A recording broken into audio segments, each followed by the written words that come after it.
makanya semua sangat berbahagia. Nah, kebetulan hari ini juga bersamaan dengan hari ulang tahun kota kita tercinta, Kota Salatiga. Tentu saja kita semua yang ada di Salatiga sedang berbahagia. Baik Bapak Ibu, kenapa kita berkumpul di sini? Siang ini kita akan bersama-sama belajar tentang budaya positif.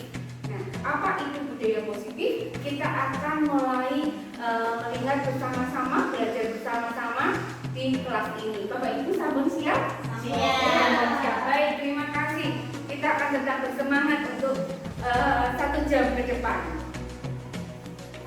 Nah, Bapak Ibu, kita di sini akan belajar bersama, berkolaborasi tentang mewujudkan budaya positif di sekolah kita. Kalau selama ini kita melihat beberapa hal yang negatif, nah kali ini kita belajar bagaimana kita melihat segala sudut pandang kita dari sudut pandang yang positif. Baik Bapak Ibu, kita akan mulai. Kita mulai dari konsep utama modul budaya positif. Nah, apa saja yang ada dalam budaya positif ini? Kita akan lihat sama-sama. Yang pertama adalah perubahan paradigma belajar, kemudian disiplin positif, kemudian kebutuhan dasar manusia. Nah, kemudian ada motivasi perilaku manusia, posisi kontrol, keyakinan kelas, dan segitiga dan divisi. Kita akan bahas satu persatu di dalamnya nanti. Bapak Ibu siap ya? Baik, kita akan mulai yang pertama. Nah, pembelajaran dengan paradigma baru. Apa itu? Nah, pembelajaran dengan paradigma baru dilakukan dengan berdasarkan prinsip pembelajaran berdiferensiasi, sehingga setiap siswa belajar sesuai dengan kebutuhan dari tahap perkembangannya untuk mewujudkan profil pelajar Pancasila. Ini bisa mengerti ya, bahwa yang tadi ini prinsip pembelajaran berdiferensiasi. Jadi kita harus menganalisa terlebih dahulu bagaimana keadaan kita, bagaimana minat kita, ya. Dari situ kita baru tahu kita membuat rancangan pembelajaran berupa apa yang sesuai dengan kebutuhan siswa kita di dalam kelas. Seperti itu. Jadi Bapak Ibu, inilah pembelajaran berdiferensiasi. Kita sesuaikan dengan kebutuhan murid kita di kelas. Gitu. Kita lanjutkan. Kemudian disiplin positif. Apa itu disiplin positif? Nah, disiplin positif ini mempunyai tujuan kita sebagai pendidik. Tugas kita adalah menciptakan anak-anak yang memiliki disiplin diri sehingga mereka bisa berperilaku dengan mengacu pada nilai-nilai kebajikan universal, ya, nilai-nilai kebajikan universal. Ini kemudian disiplin positif merupakan salah satu cara penerapan disiplin yang bertujuan untuk menumbuhkan kesadaran serta memberdayakan anak untuk melakukan sesuatu tanpa paksaan, ancaman ataupun hukuman. Jadi di sini Bapak Ibu, disiplin positif adalah bagaimana cara kita mendisiplinkan anak-anak tanpa hukuman. Jadi mereka otomatis disiplin, sudah mendarah daging disiplinnya seperti itu ya. Jadi tidak lagi saya melakukan ini karena ini. Nah, saya datang tidak terlambat mungkin supaya saya tidak dihukum. Saya kemudian mengerjakan PR supaya saya tidak dihukum, tidak dimarahi. Seperti itu, tidak seperti itu. Tapi bagaimana cara kita membuat disiplin positif ini supaya anak sadar betul bahwa apa yang dilakukannya adalah untuk kebaikan, untuk dirinya dan untuk lingkungan juga. Jadi seperti itu, tanpa adanya karena ini, karena itu, seperti itu ya. Kemudian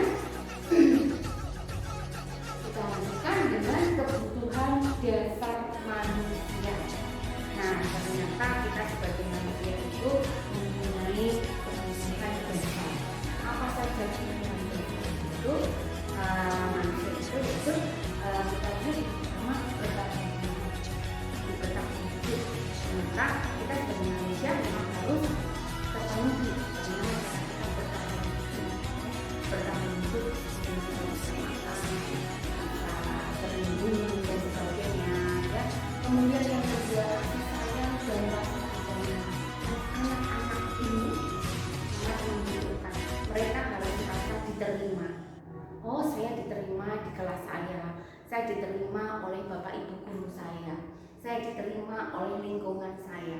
Nah, kita akan coba atau memberikan itu kepada anak-anak kita di sekolah ini. Jadi kalau ada anak merasa tidak nyaman, kita bisa tanyakan apa, kenapa, ya.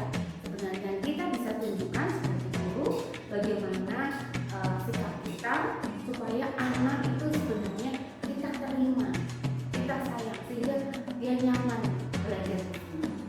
Kemudian yang ketiga, pengakuan.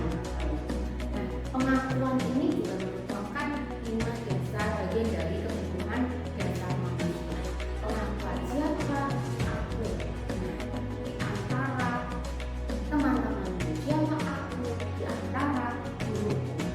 Kita berikan, kita belajar bersama-sama ini bagaimana cara kita mengakui anak-anak itu. Jadi tidak bisa kita membiarkan anak-anak jauh ya. Kemudian kebebasan ini juga merupakan itu bagian dari kebutuhan dasar manusia. Ini ada kebebasan. Jadi bagaimana anak berekspresi di kelas, bagaimana anak memberikan komentar di kelas, bagaimana anak melakukan pembelajaran menurut kemampuan sesuai dengan kebutuhan. Kita berikan kebebasan ini akan membuat anak merasa dihargai. Jadi ketika dia bebas melakukan ini dan itu tanpa pengekangan, tentu saja kita juga menuntunnya dengan batasan-batasan tertentu, ya, supaya anak kita menuntunnya itu dengan meskipun bebas bukan berarti bebas ya, kita tetap menuntunnya ke arah yang benar. Kemudian yang terakhir adalah kesenangan. Ini bagian dari pendidikan dua anak-anak. Kita berikan anak-anak ini satu kesenangan. Apa tadi yang dia bagaimana anak-anak ini merasa senang dia ketika mereka berada di sekolah, mereka bertemu dengan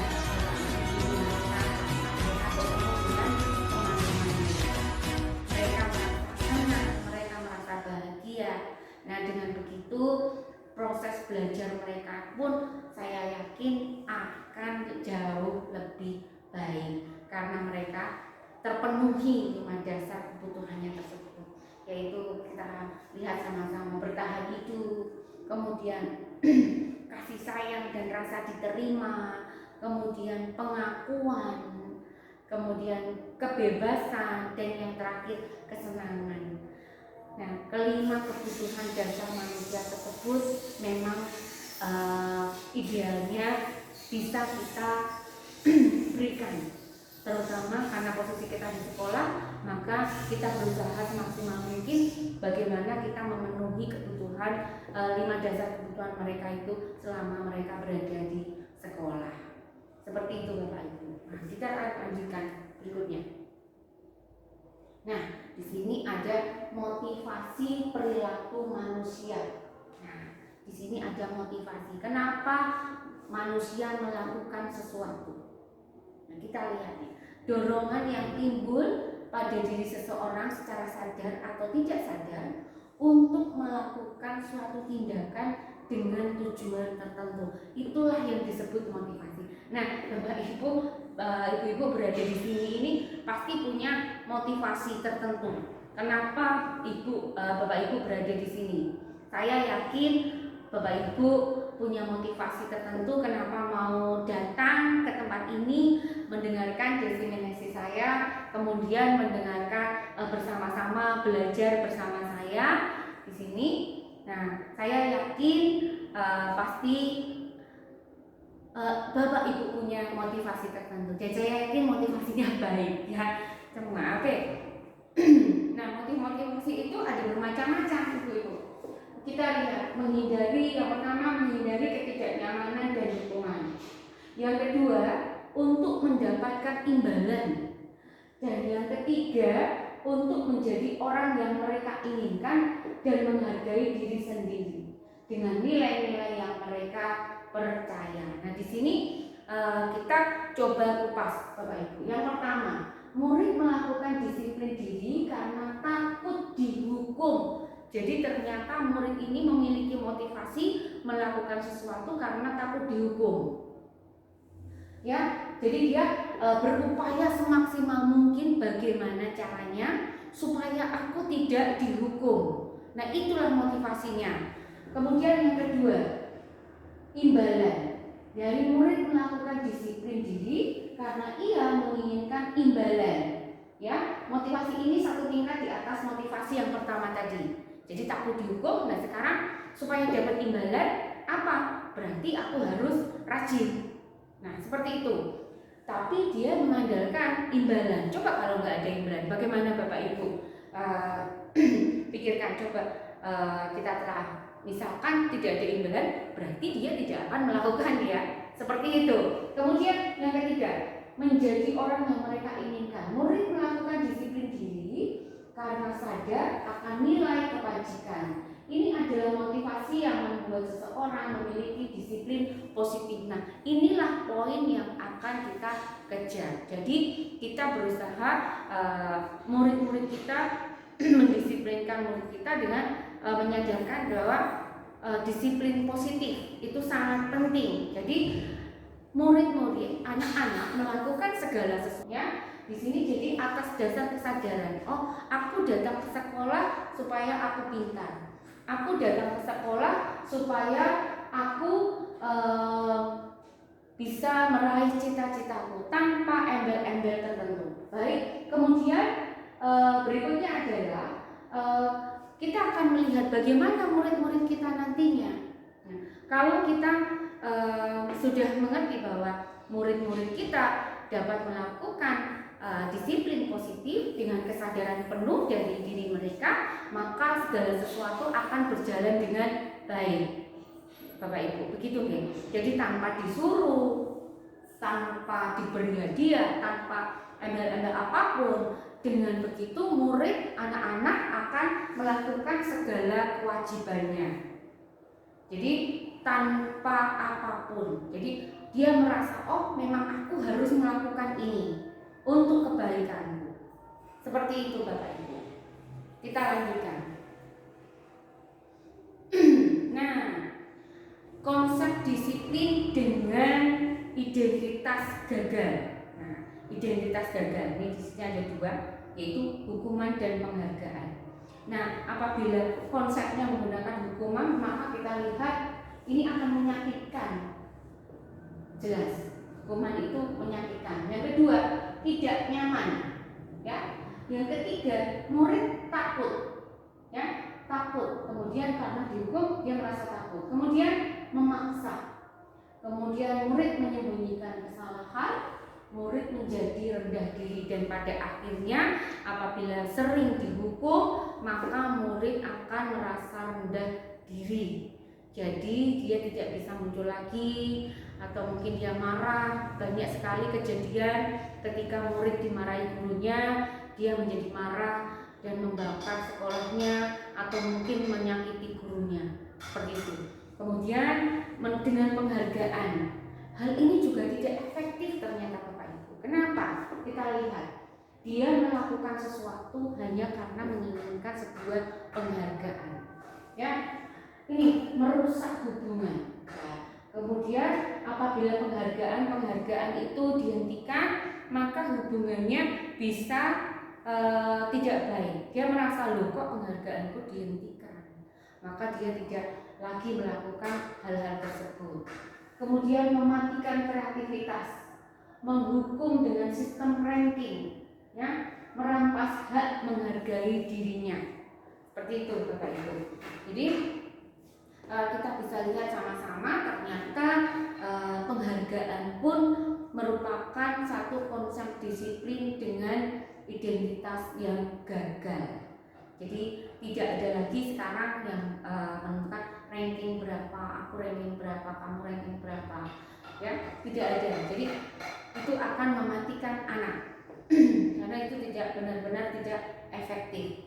Baik ibu-ibu, saat ini kita sudah sampai pada tahap berikutnya, yaitu tentang 5 posisi kontrol seorang guru. Ternyata seorang guru ini memiliki 5 posisi kontrol. Kita akan lihat apa saja di dalamnya. Ya, kita lihat bersama-sama. Saya pakai tomat ya. Nah, terdapat 5 posisi kontrol seorang guru. Kita lihat sama-sama Bapak Ibu. Yang pertama sebagai penghukum, kemudian sebagai pembuat merasa bersalah, kemudian sebagai teman, kemudian pemantau, dan yang terakhir adalah sebagai seorang manajer. Kita lihat apa sih penghukum? Kita akan cermati sama-sama. Langsung saja, deh. Nah, kita sudah saya jelaskan di sini penghukum yaitu seorang penghukum bisa menggunakan hukuman fisik ataupun verbal. Ya, orang yang menjalankan posisi penghukum senantiasa mengatakan bahwa sekolah memerlukan sistem atau alat yang dapat lebih menekan murid-muridnya. Lebih dalam lagi, guru-guru yang menerapkan posisi penghukum ini akan berkata, biasanya mereka akan berkata seperti ini Bapak Ibu, patuhi aturan saya atau awas. Nah, kemudian kamu selalu saja salah, selalu kamu seperti itu. Nah, kemudian bagaimana ekspresinya ke seorang guru pada saat berbicara seperti ini? Biasanya adalah dengan nada suara yang tinggi, bahasa tubuh melotot ya karena marah, dan jari menunjuk-nunjuk menghardik. Nah, Bapak Ibu sudah bisa mengamati seperti ini. Nah, inilah penghukum. Tetapi Bapak Ibu, kita akan lihat apa hasilnya apabila kita menerapkan memposisikan diri sebagai penghukum ini. Maka kita lihat hasilnya, kemungkinan murid akan marah dan mendendam atau malah bersifat agresif. Jadi dia tidak bisa bekerja sama Bapak Ibu. Ya, bisa jadi sesudah kembali duduk, murid tersebut akan mencoret-coret bukunya atau meja tulisnya. Lebih buruk lagi, sepulang sekolah, murid melihat motor atau mobil Bapak Ibu guru dan akan menggores kendaraan tersebut dengan paku. Nah, di sini kita lihat Bapak Ibu betapa membahayakan apabila kita memerankan diri sebagai seorang penghukum pada murid kita. Ya, dia malah tidak bisa berkolaborasi, tetapi malah marah. Ya, kemudian kita akan lanjutkan berikutnya Bapak Ibu. Nah, yang kedua ini adalah membuat rasa bersalah, ya. Pada posisi ini biasanya guru akan bersuara lebih lembut. Membuat rasa bersalah akan menggunakan keheningan untuk membuat orang lain merasa tidak nyaman. Berbeda dengan yang tadi, ya. Di sini dia berbicara lembut, kemudian tetapi di sini dia membuat orang lain merasa tidak nyaman, bersalah atau rendah diri. Nah, di sini kata-kata yang dikeluarkan biasanya, ibu sangat kecewa sekali dengan kamu. Nah, di sini nadanya sangat lembut, tetapi makna kalimat tersebut sangat mendalam, ya, membuat anak merasa bersalah. Kemudian berapa kali Bapak harus memberitahu kamu ya? Harus memberitahu kamu ya, berapa kali lagi? Kok begini lagi? Nah, seperti itu. Nah, dalam posisi ini murid akan memiliki penilaian diri yang buruk tentang diri mereka. Murid merasa tidak berharga dan telah mengecewakan orang-orang yang disayanginya. Kita akan lihat Bapak Ibu, ketika Bapak Ibu menerapkan pembuat merasa bersalah ini, kira-kira apa hasilnya terhadap murid kita? Nah, kita lihat sama-sama. Ya, hasilnya adalah murid akan merasa bersalah. Di sini bersalah telah mengecewakan ibu atau bapak gurunya. Murid akan merasa menjadi orang yang gagal dan tidak sanggup. Kemudian kadangkala sifat seperti ini lebih berbahaya dari sikap penghukum karena emosi akan tertanam rapat di dalam. Jadi anak itu akan memendam sekali. Ya, dia akan simpan dendamnya di dalam hati. Kemudian dia menumpahkan amarahnya dengan cara yang negatif. Murid tertekan seperti inilah yang tiba-tiba bisa meletus amarahnya, dan terkadang juga yang parah adalah bisa menyakiti diri sendiri. Oke, nah pada tahap terakhir 5 posisi kita adalah yang terakhir sebagai manajer Bapak Ibu. Nah, kita akan lihat sama-sama ketika kita memposisikan diri kita sebagai seorang manajer, bagaimana seharusnya kita memperlakukan anak kita di kelas. Ya, kita akan lihat di sini.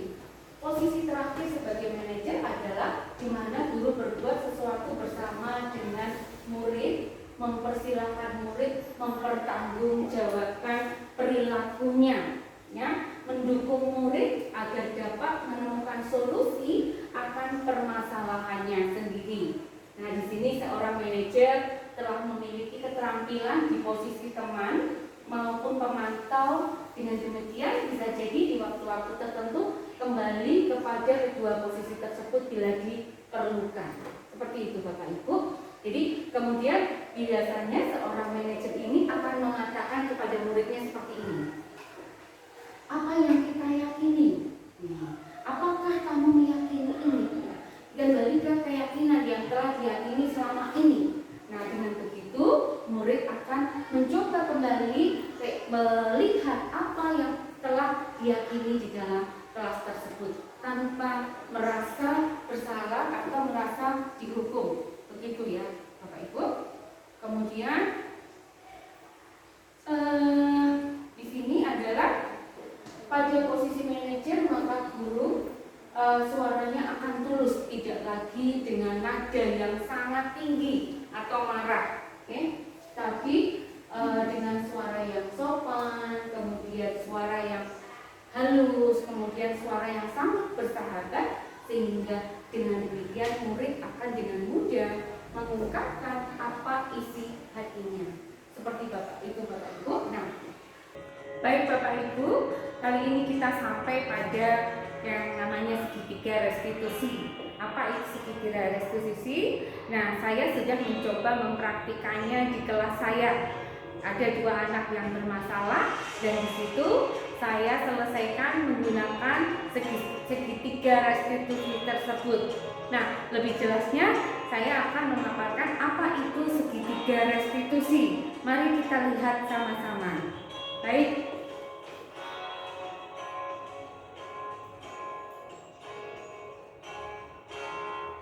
Nah, kita akan lihat apa itu segitiga restitusi. Nah, segitiga restitusi adalah bisa digambarkan sebagai sebuah proses, ya, sebuah proses untuk menciptakan kondisi bagi murid untuk memperbaiki suatu keadaan, yaitu kesalahan mereka, sehingga bisa kembali ke dalam kelompok mereka dengan rasa nyaman. Jadi kita membantu murid di sini, ya.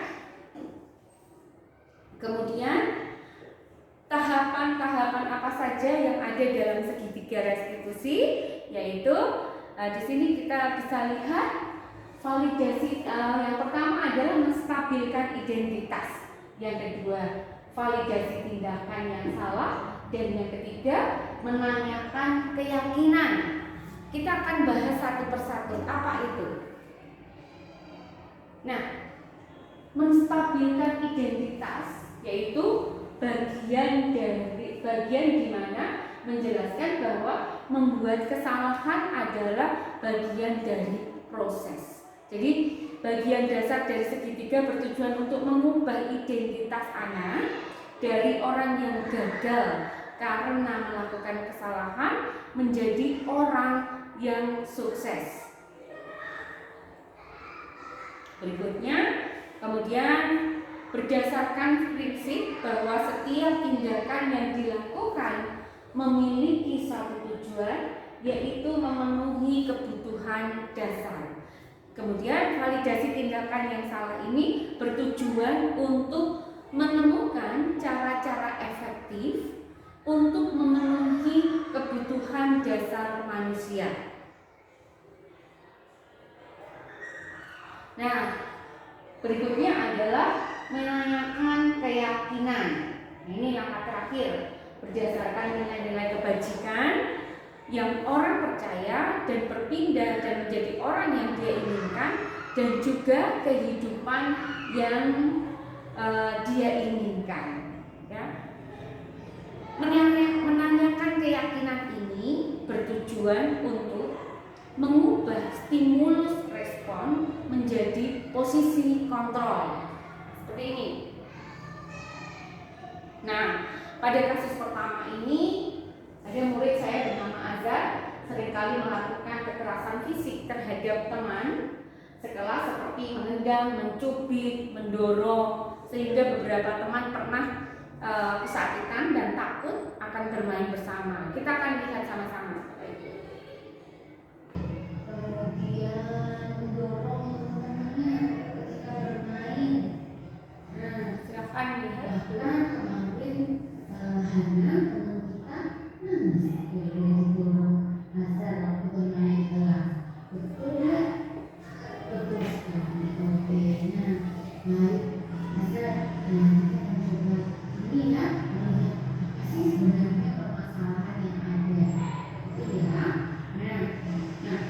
Azhar ingat tidak keyakinan kelas kita? Ingat. Kira-kira keyakinan kelas bagian mana yang Azhar langgar ini? Menyakiti teman, betul sekali. Nah, kemudian Azhar, kira-kira kalau menyakiti teman itu perbuatan yang baik apa?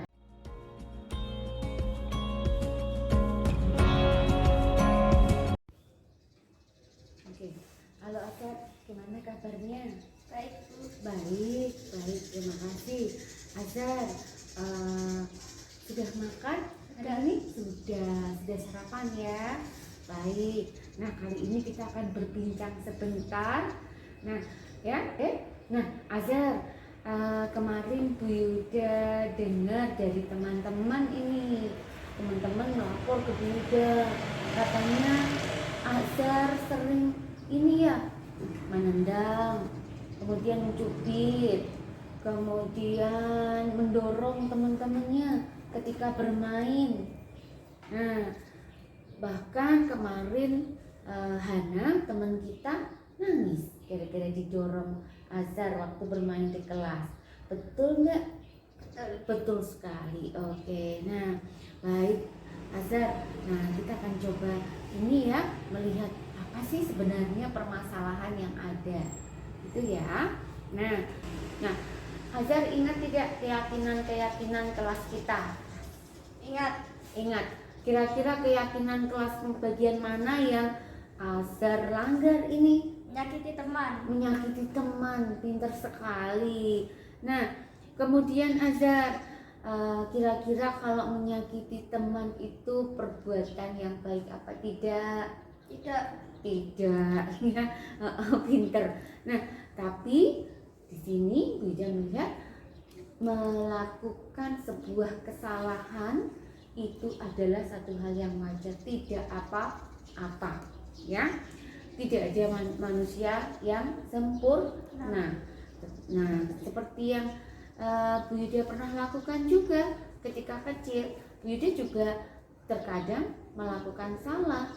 Bahkan sampai saat ini juga Bu Yuda pernah melakukan kesalahan.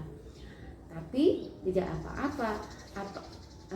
Dari kesalahan-kesalahan itu, apakah Azhar mau memperbaikinya? Ya. Mau, ya. Oke. Kira-kira apa sih yang membuat Azhar melakukan hal-hal itu? Gampang menendang, kemudian gampang mencubit, gampang mendorong temannya. Kira-kira kenapa ya? Kadang-kadang buat jengkel sama nggak sengaja. Kenapa kok teman-teman Azhar ini bikin jengkel? Kadang-kadang kalau mau main yang jadi udahan.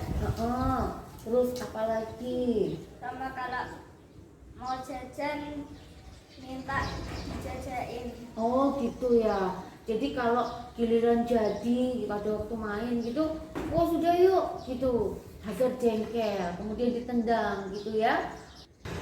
Baik Azhar, karena jengkel tadi ya, iya Bu Yuda juga mengerti. Terkadang memang ketika kita bergaul, terkadang punya rasa jengkel juga ya sama teman, sama orang lain seperti itu. Tetapi apa yang terjadi apabila kita menyakiti teman terus-menerus menurut Azhar?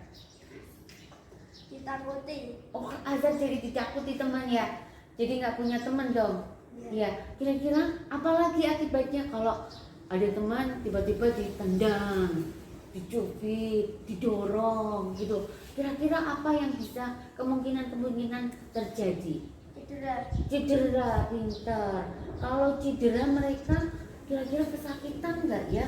Kesakitan. Kemudian kalau mereka sakit, apakah mereka bisa ke sekolah? Tidak. Ya, Azhar. Nah, banyak sekali akibatnya ketika Azhar menyakiti teman ya. Ternyata ya, kita tahu menyakiti teman itu satu hal yang benar-benar tidak baik ya. Menurut kamu nih, hal-hal baik apa yang dapat kita sepakati ke depannya? Tidak menyakiti teman. Pintar, tidak menyakiti teman. Berarti kemudian apa lagi? Kelas menjadi Kesepakatan tidak menyakiti teman, tidak gampang apa? marah. Tidak gampang marah. Jadi belajar untuk bersabar. Menurut Azhar, kelas yang menyenangkan itu yang bagaimana? Kelas yang damai. Kelas yang damai. Kemudian kelas yang bagaimana lagi? Tidak berisik. Iya ya, yang damai, tidak berisik. Nah, kira-kira kenapa kok kelas harus damai, tidak berisik ini? Kira-kira nyaman. Oh, agar nyaman ya. Belajarnya bisa tenang ya. Ketika Azhar dewasa nanti, kira-kira Azhar ingin menjadi apa?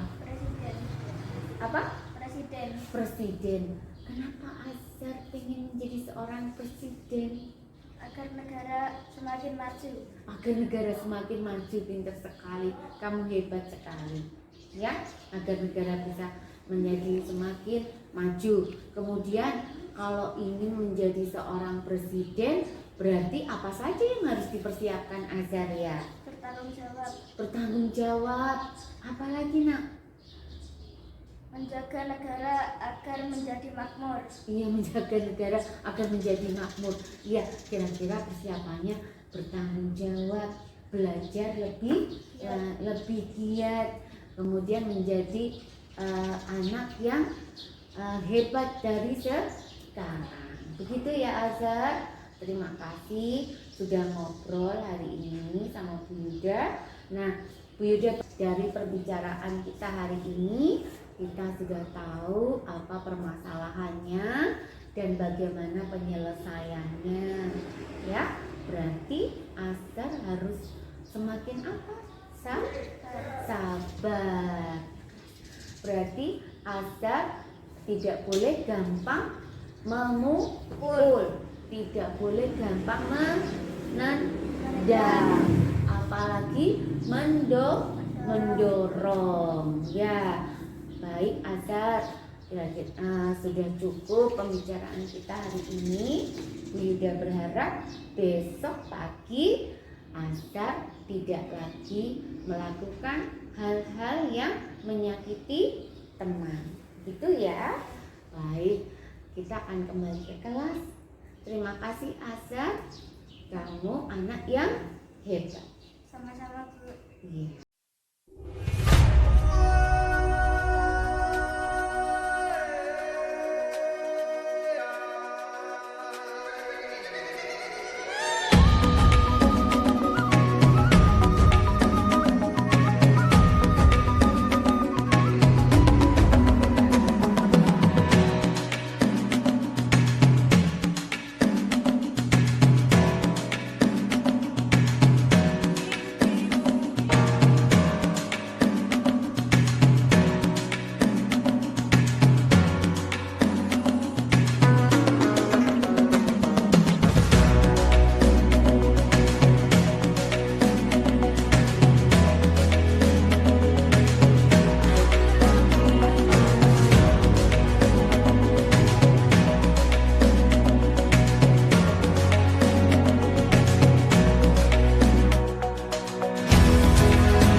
Kemudian untuk apa lagi adik-adik?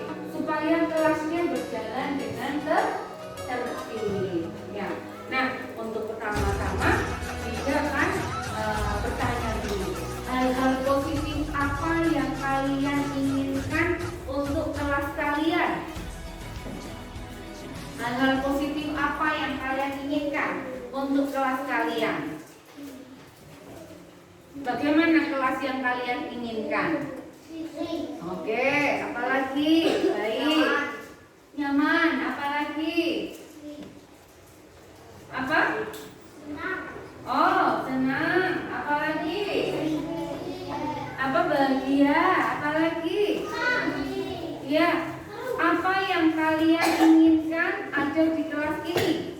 Tidak kotor. Apalagi? Hal-hal baik apa yang kalian inginkan ada di kelas ini? Tidak berteriak, pintar, apalagi? Tidak berlari di dalam kelas, apalagi? Apa ya? Apa dek? Tidak berbicara saat belajar, apalagi? Tidak bermain sendiri, pintar. Hah? Tidak ngomong sendiri, iya. Apalagi? Boleh keluar kecuali makan minum di luar kecuali minum air putih. Boleh di dalam kelas. Apa? Oh ya, Adril, tunjuk tangan. Oh tidak jadi. Baik, adik-adik, siapkan pensil atau pulpen. Yuda akan bagikan kertas. Nah, setiap anak boleh mengharapkan sesuatu yang baik untuk kelas kita. Apa ya? Kira-kira kamu boleh menuliskan apa saja harapan-harapanmu untuk kelas kita. Kamu ingin kelas kita seperti apa? Ya? Kamu ingin kelasnya tenang, nyaman, tidak berisik dan sebagainya. Kamu apa harapanmu? Apa keinginanmu akan kelas ini? Bagaimana keinginanmu akan kelas ini? Siap? Silahkan ditulis. Boleh apa saja. Ya? Apa saja boleh. Jadi apa yang kamu inginkan untuk kelas ini? Tuliskan satu saja. Oke? Diusahakan tidak sama, tidak harus sama dengan temannya. Boleh berbeda, Bu? Boleh. Ya, pasti boleh. Tidak akan bagi kertasnya. Siap-siap ya, tuliskan hal-hal positif apa yang kamu inginkan ada di kelas ini. Silakan ditulis apa keinginanmu. Nama, ya, beri nama. Ayo, apa? Kamu ingin apa di kelas ini? Ya, sudah? Yang sudah silahkan ditempel di sebelah sini.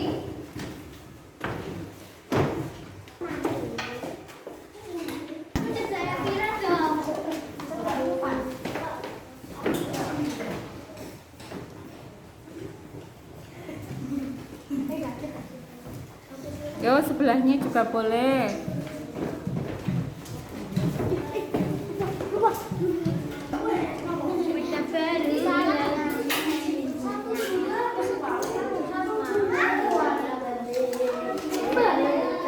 Ya, nggak apa-apa Johan, nggak apa-apa.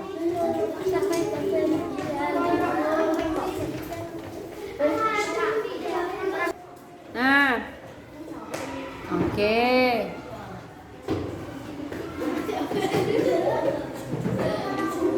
Oke, baik anak-anak, keyakinan kelas sudah selesai. Sudah selesai kita kerjakan. Nah, berarti keyakinan kelas yang sudah kita buat itu harus kita apakan? Apakah kita taati? Iya, benar, harus kita taati. Ya, supaya apa adik-adik kalau kita taati? Supaya kelasnya bersih, nyaman. Ya, kemudian apa lagi? Tenang. Enak apa?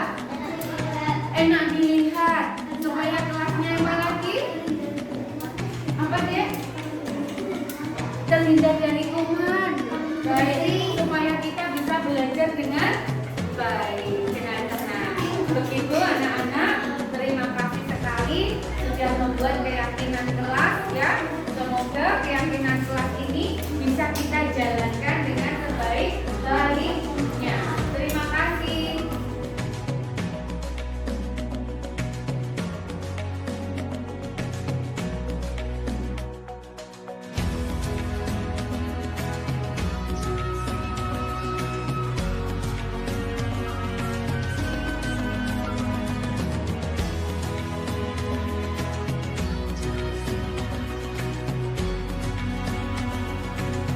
Baik Bapak Ibu, itulah tadi paparan-paparan saya di selama 1 jam ini kita belajar tentang biologi sama saja yang nanti ada di kehidupan kita, terutama di sekolah kita, di kelas kita. Nah, bagaimana kita memperlakukan anak-anak ketika anak-anak ada masalah atau berbuat salah. Jadi itu yang diharapkan adalah anak-anak merasa bahagia ketika belajar bersama kita. Itu Bapak Ibu. Iya, saya mengerti belajar penting. Baik, kita akan bersama-sama membangun sekolah kita, membangun kelas kita untuk menjadi kelas yang positif, kelas yang bahagia, ya Bapak